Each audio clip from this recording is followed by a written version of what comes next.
everybody, we're Group 2 and we will be talking about impact investing and how it relates to CSR. As you watch our presentation, listen for the answers of these questions as they could be on the final. 1. Is a stakeholder the same as a shareholder? 2. What is SRI? 3. What are the 5 driving forces of CSR? 4. What is the stakeholder's interest? 5. What CSR actions would your stakeholders want to see you involved in?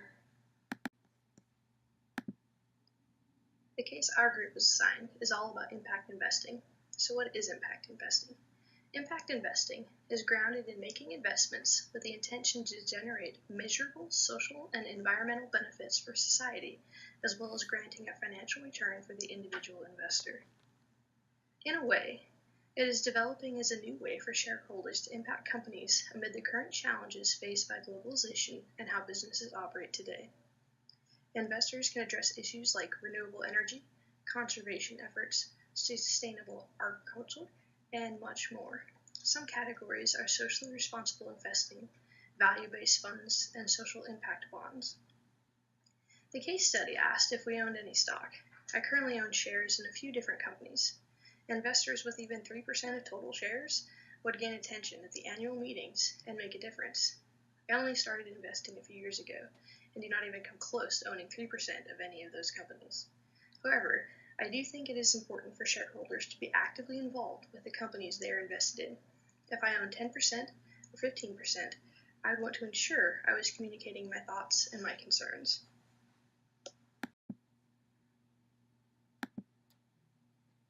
One aspect of impact investing is the decision to stay away from so-called sin stock. Usually, people are referring to tobacco, alcohol, and firearm industries when it comes to sin stock. But what about Coca-Cola or McDonald's? Yes, tobacco is terrible for the human body, but so are fried, fatty foods and sugary soda drinks. It is like saying don't hunt the animals, but buy the meat from the grocery store. Personally, I would look at a sin stock if I felt the industry and the company were trying to be ethically and socially responsible, regardless of the product they were producing. How does one so-called sin differ from one another? What about the companies that give no regard towards the environment and society? What about the companies with huge executive compensation packages? The case study asks us to reflect on say-on-pay voting for executive compensation packages and its impacts on the day-to-day management of the firm. From a personal perspective, say-on-pay is needed because historically, directors and leaders do a poor job providing the oversight of executive pay, which in turn leads to none or very little incentive for them to actually do a good job in the long term. Institutional Shareholder Services Executive Comp Insights from the August and September 2017 edition defines the biggest weakness in say-on-pay voting as a mechanism of investor oversight of executive and director oversight is investor failure to clearly communicate their pay for performance analysis to their portfolio companies. This is saying that investors would have a greater impact on companies they invested in if they adopted a pay for performance analysis that is specific and understandable to the everyday human. With impact investing, companies are researched and watched to ensure they are behaving in line with the values of the investors. This takes into account the way executives are paid and how they operate on all levels, short and long term. So how does impact investing relate to corporate social responsibility? Let us first start by defining what corporate social responsibility is. Corporate social responsibility is an obligation among companies to meet the needs of their stakeholders, and on the other hand, a responsibility among stakeholders to hold companies accountable for their actions or lack thereof. The textbook articulates it as a hierarchy of responsibilities, starting at economic responsibilities, leading all the way to discretionary responsibilities. How do companies decide what responsibilities they must uphold? It very easily means different things to different industries, companies, and people. Impact investing is a way for investors to influence companies to bring innovation and resources into action. All right, take it away, Kyler.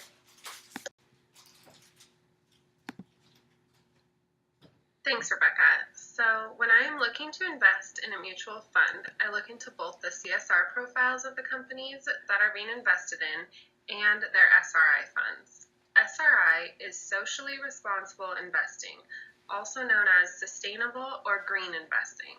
It is a strategy that considers financial return and the environmental good of a company. I choose to consider both of these aspects because they are what matter to me. I want to invest my time and money into companies that can make a profit while having a positive environmental impact. It is important to have knowledge in the companies that you are investing in. Looking into their mission statement, intentions, and values will ultimately help you decide whether that company will match and represent your values.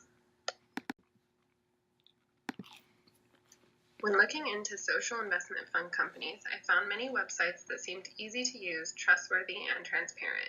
One of those websites was Swell.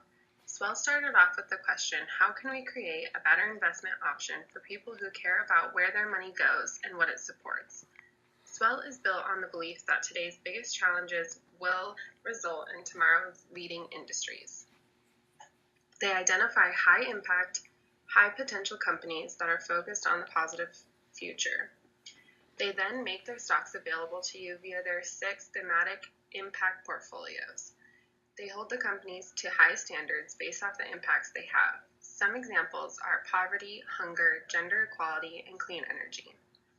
The requirement is to meet one of the standards, but I think that Swell should hold companies more accountable and change that requirement to 2 or 3.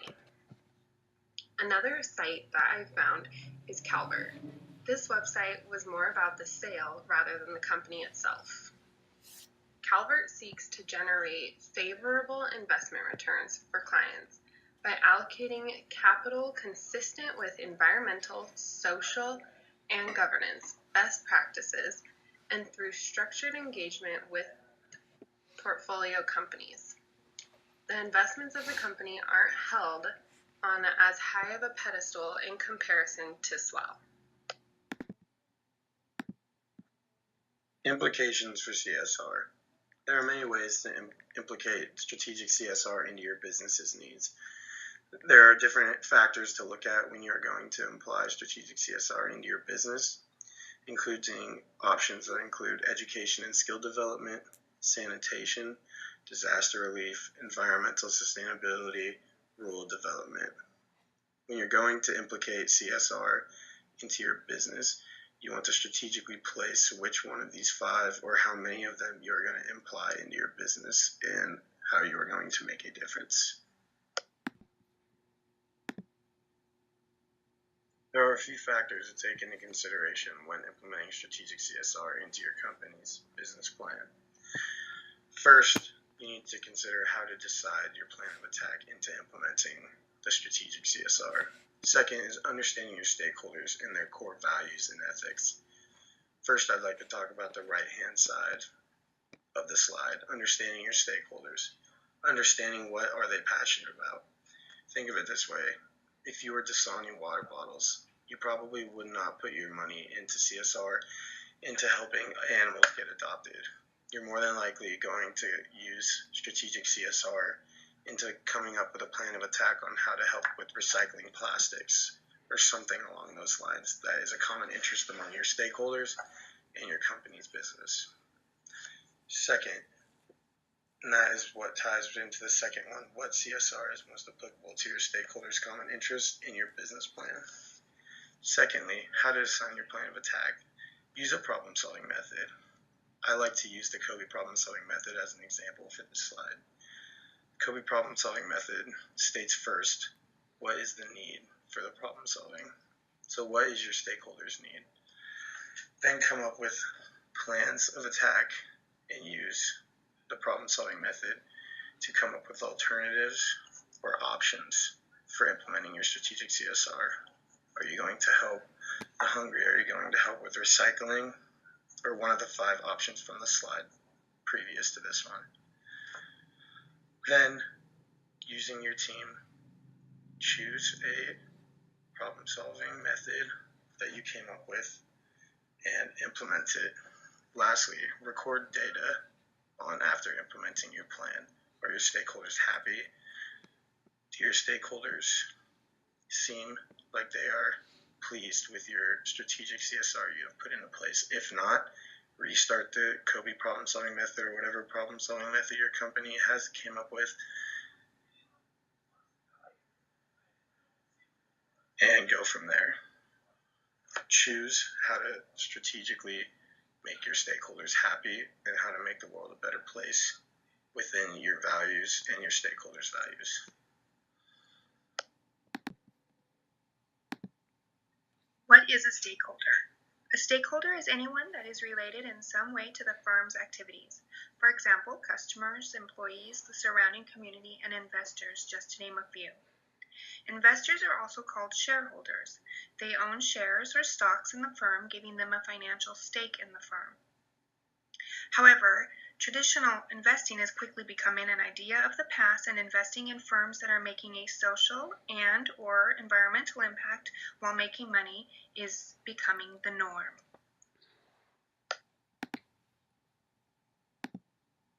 We've already defined a stakeholder as anyone that is related in some way to a firm's activities. They all have a stake in the firm, whether financial or not financial. The stakeholder theory outlines a way of managing an organization and their business ethics. The idea addresses morals and values in relation to corporate social responsibility, the market economy, and social contract theory. The theory was first described by Dr. F. Edward Freeman, who was a professor at the University of Virginia. He wrote a book on the subject called Strategic Management, a Stakeholder Approach. Dr. Freeman suggests that shareholders are merely one of many stakeholders in a company. His theory also states that a company's real success lies in satisfying all of its stakeholders, not just those who might profit from its stocks, traditionally the shareholders. Freeman's view is in direct opposition to the long-held shareholder theory by famous economist Milton Friedman. Friedman believes that shareholders are the only important stakeholders of a firm and should be the only area of concern. He says that companies are not only compelled to make a profit, but their number one priority is to satisfy their shareholders.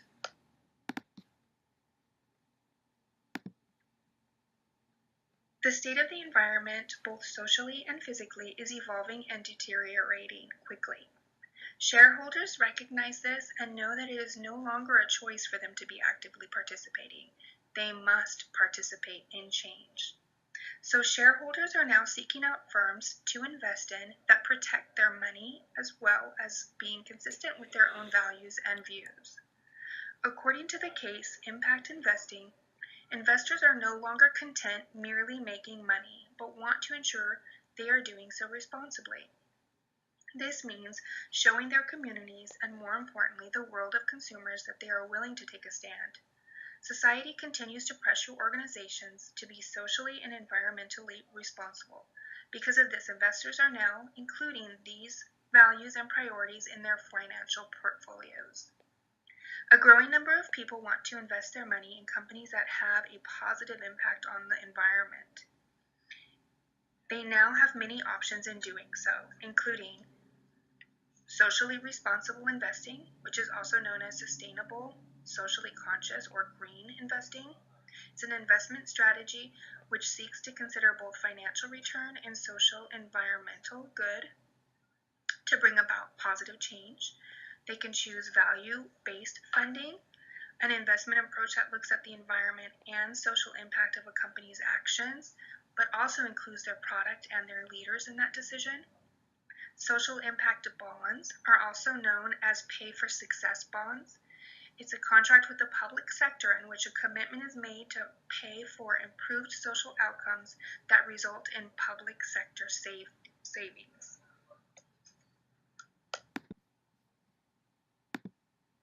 Stakeholders are beginning to cause an impact. Companies can no longer afford to ignore even a small percentage of their shareholders. Even a small number of votes from one shareholder can make an impact on the decisions of a firm. And this is because investor activism is on the rise, meaning a shareholder uses an equity stake in a corporation to put pressure on its management. Investors are losing confidence in corporate America and have the power to make change. Shareholders are proposing reform to corporate policies that align with their values and beliefs. Investors have many options for where they can invest. Firms must win them over. Investors have the power to reform a firm's board, putting careers at stake. Investors know a firm's success is dependent on being socially responsible and will continue to demand it. And investors are willing to take a stand, knowing that they will benefit in the long run. Now Bryce is going to go ahead and explain Porter's linkages. All right, so let's talk a little bit about Porter's outside-in linkages. Basically, Porter has made two different models. One, the outside-in linkages, talks about competition, where what are the threats to the industry. And then the second one that we'll talk about, it will be the inside-out, which will just focus on the company itself. All right, so to begin, I've broken it out into 4 segments. There's threat of new entrants, and that's going to be the first one we're going to talk about. Honestly, there is a low threat of new entrants to impact investing. Now, why is that? That's because, well, really, it's expensive to be able to create a whole new industry like that in impact investing. You'd have to have lots of suppliers, a lot of channels, so it would be difficult to do. So there's really not much of a threat as far as coming from new entrants. Now let's talk about the next one. There's bargaining power of suppliers. Basically, what that means is there one supplier that's taking over the industry or controlling the industry? Honestly, once again, that's a low threat. There's the reason being there's so many different firms that offer impact investing that it's not a problem. There's really not one firm that's controlling the market. After that, let's talk about the threats of substitutes. Basically, that is the one area of concern. Originally, I put it on high. I switched that to medium-high, and I'll talk about that in a second here. But the reason why I say it was on high initially is because there's a lot of substitutes. You have multiple ways that you can invest. There's 401ks with the mutual funds, and there's 100 ways that you can invest. However, there is a niche, and this is where it dropped down to medium high. There is a niche in the market where impact investing is to be purchasing funds, investments that actually go towards benefiting a company or a person or a cause, the economy. So really, there's not a whole lot of close substitutes to that, so that's why it drops down to medium high. Last of all, let's talk about the bargaining power of buyers. So what that is bargaining power of buyers. It's the customers. How much power do they have, these people who are buying impact investments? Really, there's kind of a medium-low threat there to the industry. The reason being is, and to firms really, the reason why there's just a medium and low is because there's fees for switching. There's switching costs. People do have access to their funds, their money, their investments, so that does make it somewhat concerning. But because not everyone's going to pull out all of their investment, or maybe the market's down or the market's up, when it's down, people aren't going to want to sell as much as when it's up, and so there's just not as much of an incentive to do that. So anyways, really overall, that's why we have a medium-low threat. So it looks actually like there's some good opportunities when we look at it from a competitive standpoint. There's not a whole lot of threats.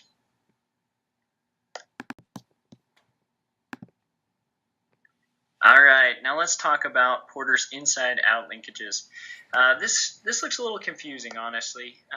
The first time I saw this, I thought it was confusing. It's really not that bad. It's also known as the value chain, if other people recognize that. Basically, it's looking at the industry. Typically, it's used for a firm. So looking at a firm from the point of view of, we don't care about the outside competition. What are we producing ourselves? You'll see the green, there's those 5 boxes, which is inbound logistics, operations, outbound logistics, marketing and sales, and service. Those are the primary activities. It's basically what the company has to do to function every day. Now on top there, you'll see there's in blue, there's firm infrastructure, there's human resource management, technological development, and procurement. Those are really important. They're not essential. They give really good support to those green boxes below. So we call those support activities. Now, typically, like I said, this is used to analyze a firm. We're talking about an industry.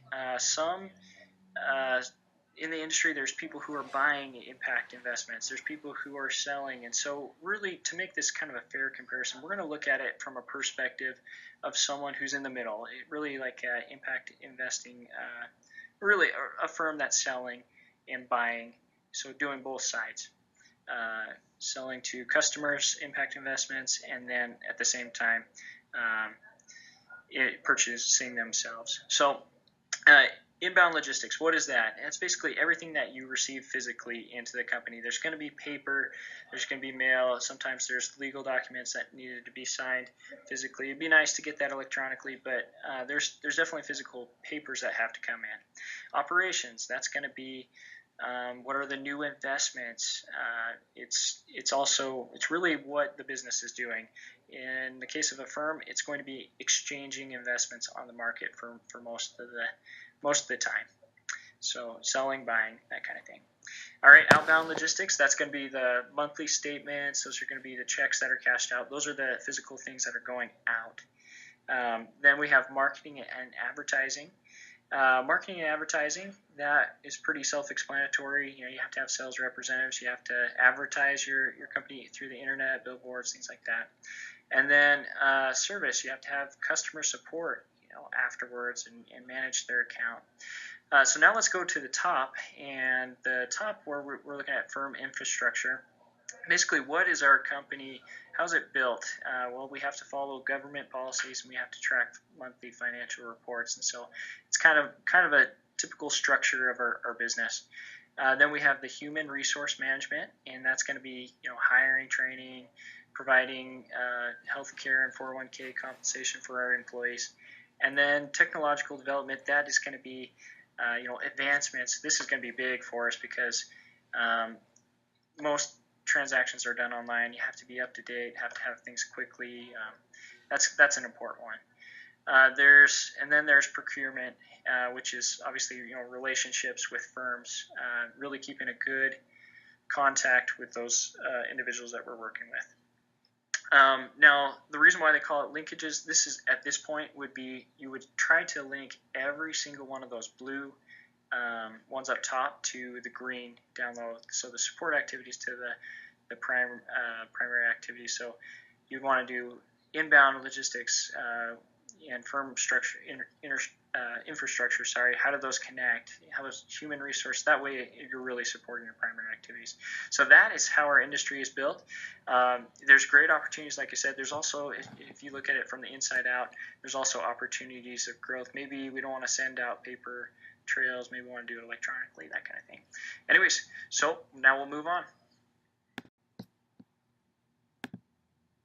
I'm going to be talking about how to create a sustainable firm. Sustainability is one of the 5 driving forces of CSR, along with affluence, globalization, communication, and brands.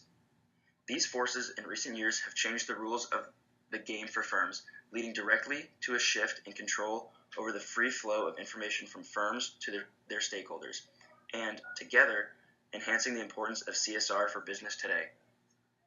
An argument for including the environment as one of the firm's societal stakeholders is to reinforce the importance of sustainability within the CSR debate, while recognizing that the environment requires actors to speak and act on its behalf in order to be protected.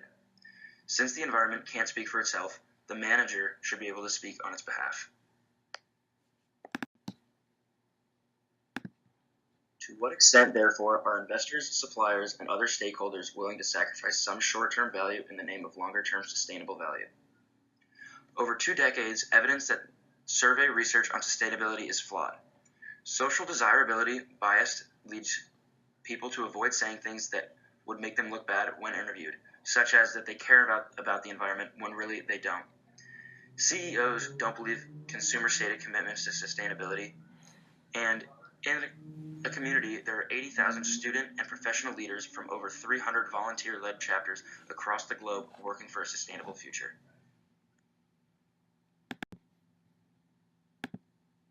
Next, I'm going to talk about how we should view sustainability. First of all, we should invest in it because sustainability will survive in the future compared to other firms who don't focus on sustainability. Companies should manage the firm based on a more sustainable business model. And in order to manage the firm based on a more sustainable business model, one of the most important changes managers must make is to adopt a broader stakeholder perspective. So we're going to be discussing kind of the 4 value questions as related to our case study of impact investing. First one we're going to go over is a moral argument for CSR. And in a sense, what I took away from this case study is the world's resources are finite, and kind of without a moral compass to guide how companies invest their money and operate on a full scale, the world's resources will deplete past the point of correction. So really there is a moral argument, and there's more of a moral obligation to operate your own business in a sustainable manner. If a firm wishes to minimize its disruptions, either internal or external, a company must invest in a socially responsible way. An investment is considered socially responsible depending on the nature of the business and how it operates. An example of this could be an SRI, socially responsible investing. Investors can hold management accountable by investing in funds that reflect the interests they value, sort of their own moral obligation.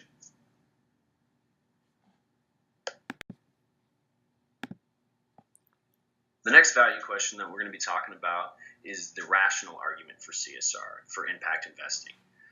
It would make the most sense for a business to operate in a way that best improves performance while maintaining the status quo of its stakeholders, being proactive and not reactive when it comes to adapting to society's ever-changing needs. So we want to be able to focus on benefits to performance, and this is avoiding external conflicts, and this would be kind of the stakeholders' interests within the company. Going off of that, an example of kind of a rational argument could be the United Nations 6 principles for responsible investment. And the 6 are the following. Principle 1 is we will incorporate ESG issues into investment analysis and decision-making processes. Principle 2, we will be active owners and incorporate ESG issues into our ownership policies and practices. Principle 3, we will seek appropriate disclosure on ESG issues by the entities in which we invest. Principle 4, we will promote acceptance and implementation of principles within the investment industry. Principle 5, we will work together to enhance our effectiveness in implementing the principles. Principle 6, we will each report our own activities and progress towards implementing these principles.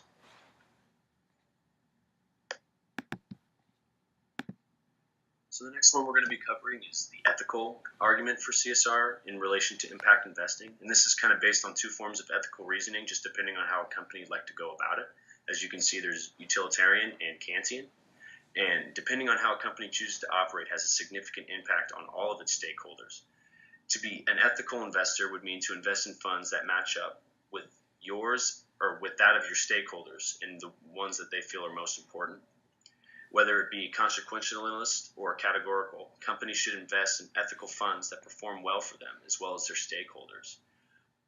Kind of an example, this would be some non-government NGO funds and investments, and this is kind of needed to be applicable to the core values and the core ethical principles regardless of the outcomes of the firm, either external or internal.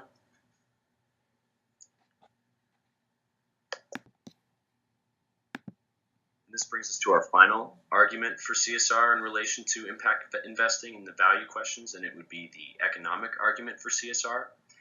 If businesses use CSR in practice, it would mean that they have combined all previous arguments to present the economic rationale for implementing CSR.